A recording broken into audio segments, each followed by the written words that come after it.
The air hangs heavy in El Salvador. The streets, stained with the blood of innocents, echo with the whispers of those who live in the shadows. This is real life, and death comes knocking every day.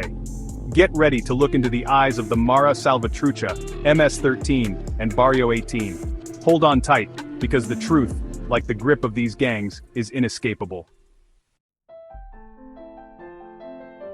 To understand the monsters, you have to first understand the abyss from which they crawled. We're talking about MS-13 and Barrio 18. These gangs, they're like rabid dogs, fighting over scraps in the shadow of a crumbling nation. But their story, it doesn't begin in the dusty streets of San Salvador.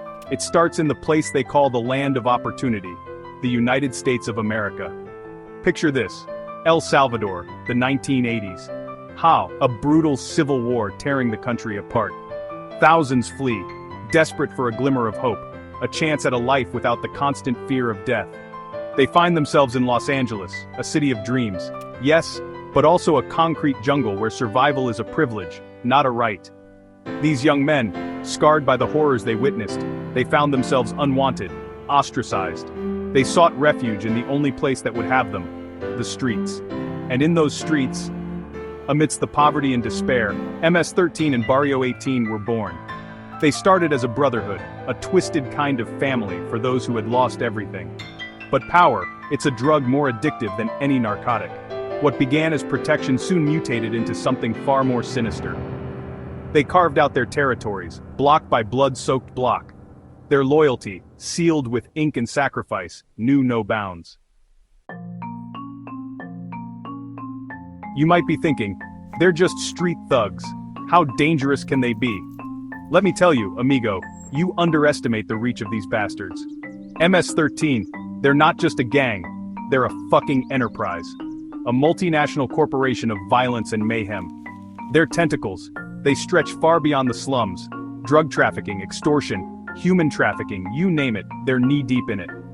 They control everything that moves in and out of their territories. They are the law, and their judgment is swift and brutal. From inside the prisons, these so-called leaders, they run their empires. They use smuggled cell phones to order hits, to coordinate drug shipments, to spread their poison throughout the world. They're soldiers. They're everywhere. Young kids, barely old enough to shave, turned into cold-blooded killers. Their loyalty is absolute, unquestioning. Chapter 3. Imagine a country held hostage, its people living in the suffocating grip of fear.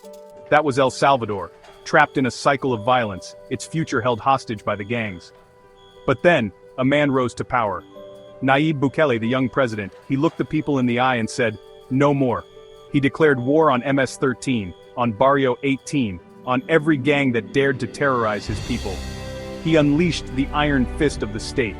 The police and military, they flooded the streets, rounding up suspected gang members, thousands of them. He built a super prison, a behemoth of concrete and steel, designed to hold the worst of the worst. Chapter 4.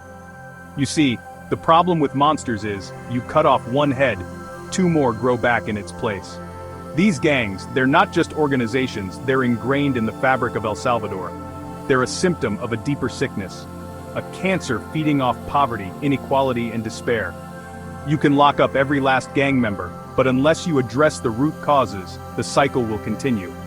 Another generation will rise from the ashes, drawn to the allure of power, the brotherhood of the damned. Bukele, he may have stemmed the tide, but the war is far from over. The future of El Salvador, it hangs in the balance.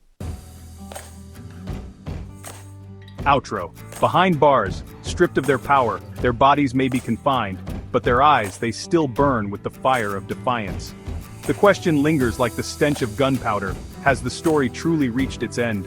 The music swells, a crescendo of tension, mirroring the uncertainty that grips El Salvador. The war may be over, but the battle for the soul of a nation rages on. We leave you with this: look closer, beyond the headlines, beyond the violence, and ask yourself, what will it take to break the cycle? What will it take to finally bring peace to the streets of El Salvador?